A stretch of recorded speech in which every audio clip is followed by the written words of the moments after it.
There's a prognosis of 40-50% rain these days up here. At least that's what I heard in the car on the way back from the sea yesterday from my confrere.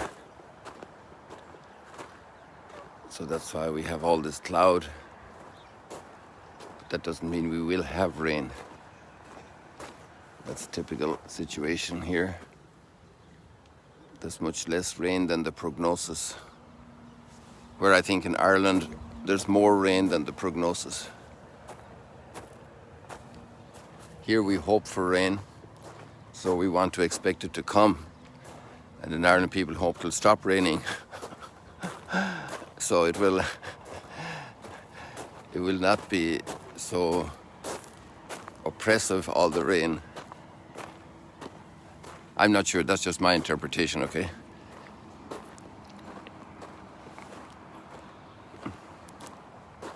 It's just wonderful, every day a different group of pilgrims out here.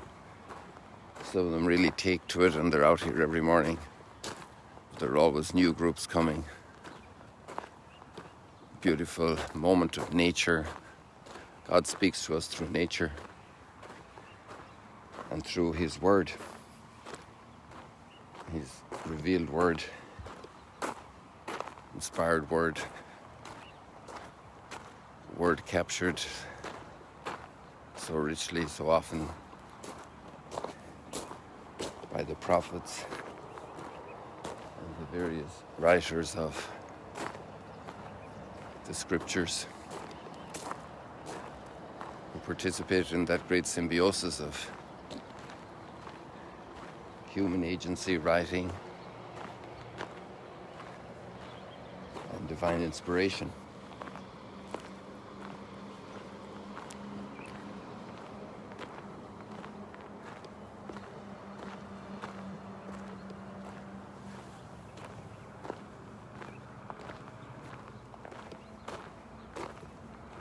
Today we have two very different sides of human reality and the spiritual life. An extraordinary self-definition by Paul in his letter to Titus. The opening lines of all the Pauline letters are typically marvelous expressions of identity, of self-awareness, of being gifted freely, being bountifully bestowed with most wonderful freedom and joy and light and delight. There comes the sun. There comes the sun out from behind the cloud. What a beautiful moment. And so we're blessed to see the sun come out, and you have that impression by Paul's self-definitions that he has seen the sun come out in his life. He has seen an amazing path open up before him through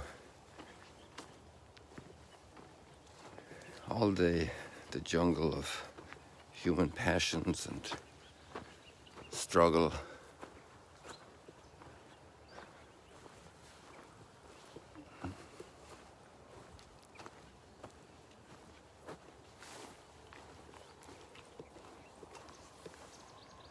And then the other side of the coin is the issue of scandal.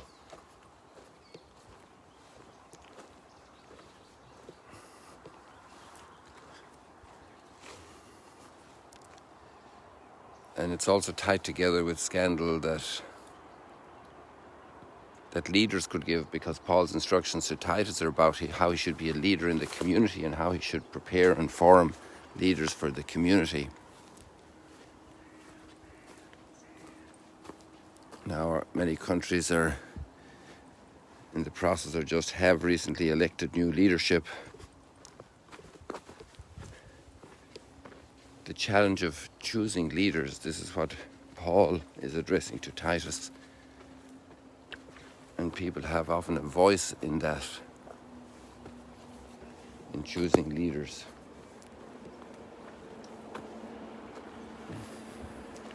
Some systems, the choice of leaders is more centralized.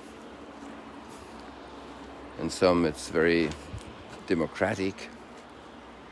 But in both cases, great discernment has to be exercised, and great failures in discernment also have been noted throughout history. The wrong people have been chosen for tasks they weren't up to.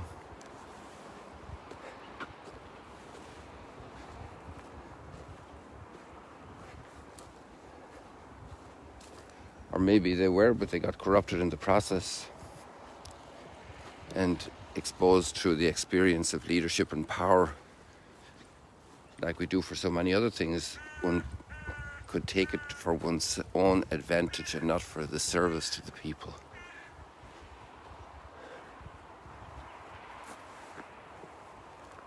And that's really problematic. And then when leaders go down the wrong track and do things badly, but not just leaders, anybody, then we have the issue of scandal. Scandal is an amazing reality, you know. There are two sides, there are two possibilities for the sin of scandal. So there's the sin of giving scandal and the sin of taking scandal.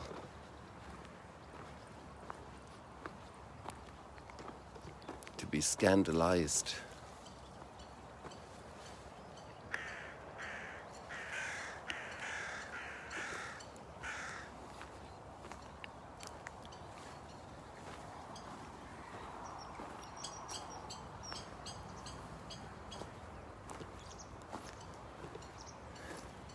To be scandalized.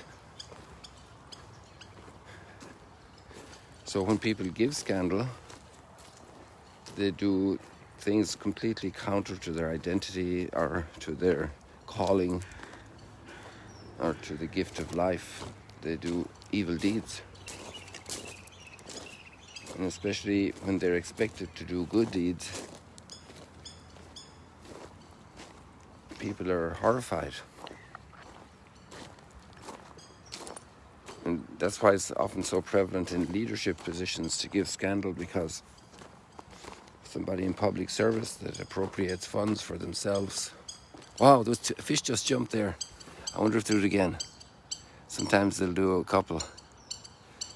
He was probably about 15 inches long and just jumped there in the water.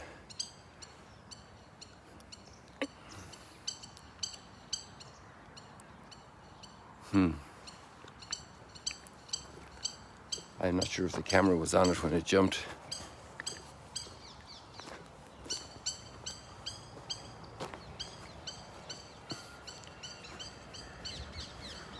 I just love fish jumping. There's something about... Oh, there! Did you see that fish? Just jumped there.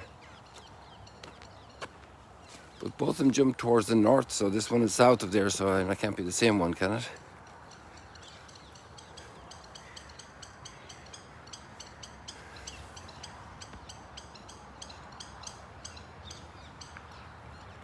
Sometimes they go a big stretch then before they jump again.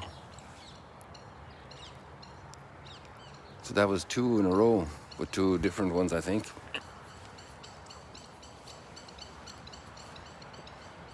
What it must be for the fish to come above water, what did they see?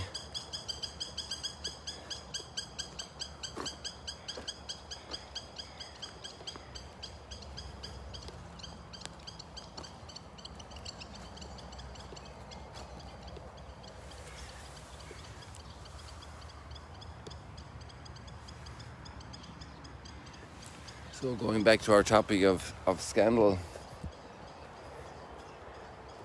somebody is teaching people to be good, to respect others, and then abuses others. This is horrible.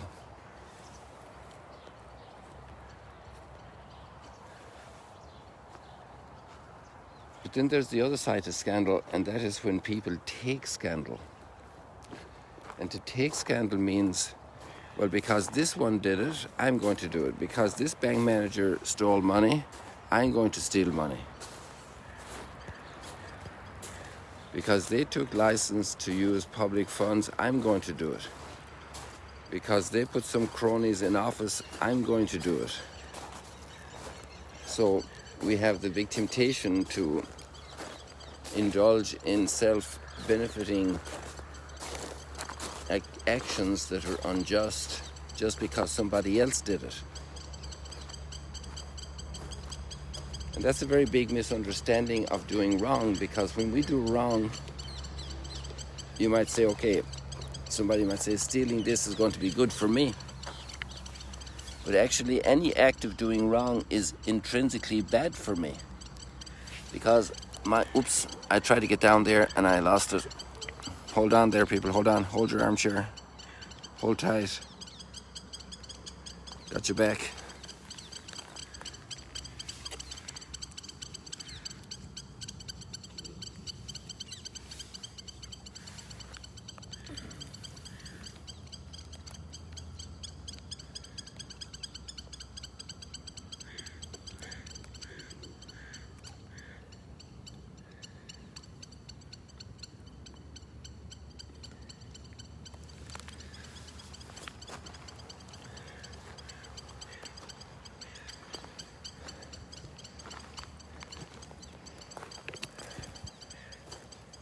So I'm a member of a faith community because of the gift of faith.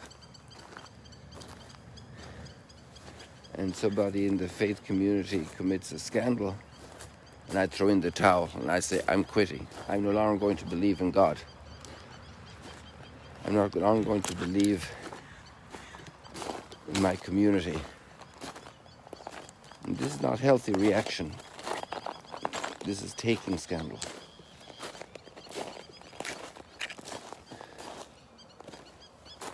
Or one farmer steals a cow up there in the mountain, and then the other farmer says, well, I'm going to steal one too. He got great advantage out of the cow he got, so I'm going to steal one too, but it's not my cow. So the sin of scandal cuts both ways, the person who gives scandal and the person who takes scandal.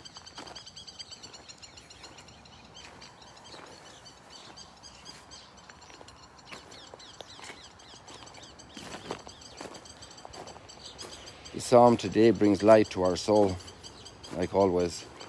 Lord, this is the people that longs to see your face. So if somebody gives scandal, I'm not going to stop seeking the Lord's face. And most of the people who give scandal, I think, at some point or other felt that call also to seek the Lord's face, and hopefully they still do. And there we have the teaching about forgiveness.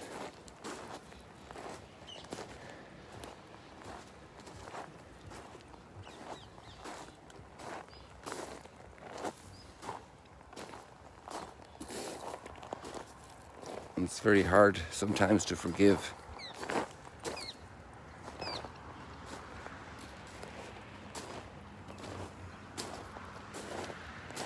And if he wrongs you 7 times in one day and returns to you 7 times saying, I'm sorry, you should forgive him.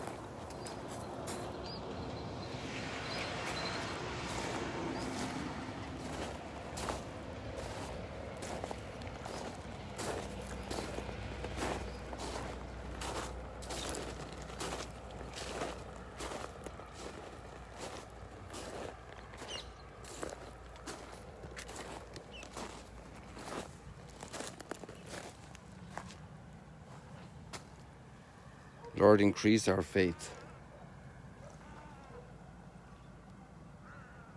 He replied, if you have faith the size of a mustard seed.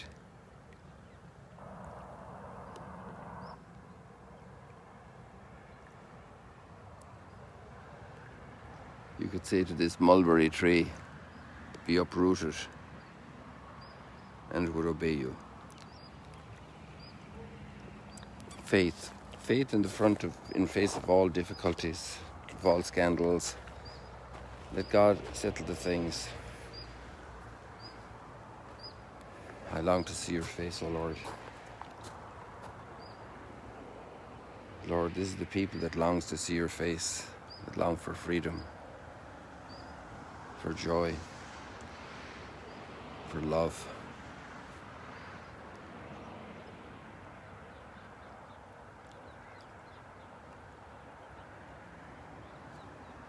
Who shall climb the mountain of the Lord? Who may stand in his holy place? Lord, have mercy on us sinners. Renew the longing to see your face in our hearts.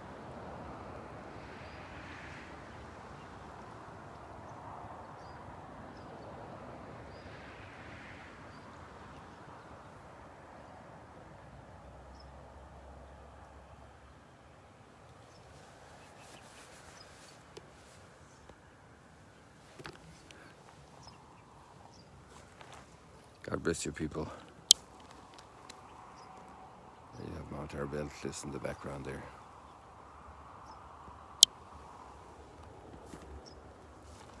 Very calm this morning. See you later, alligators.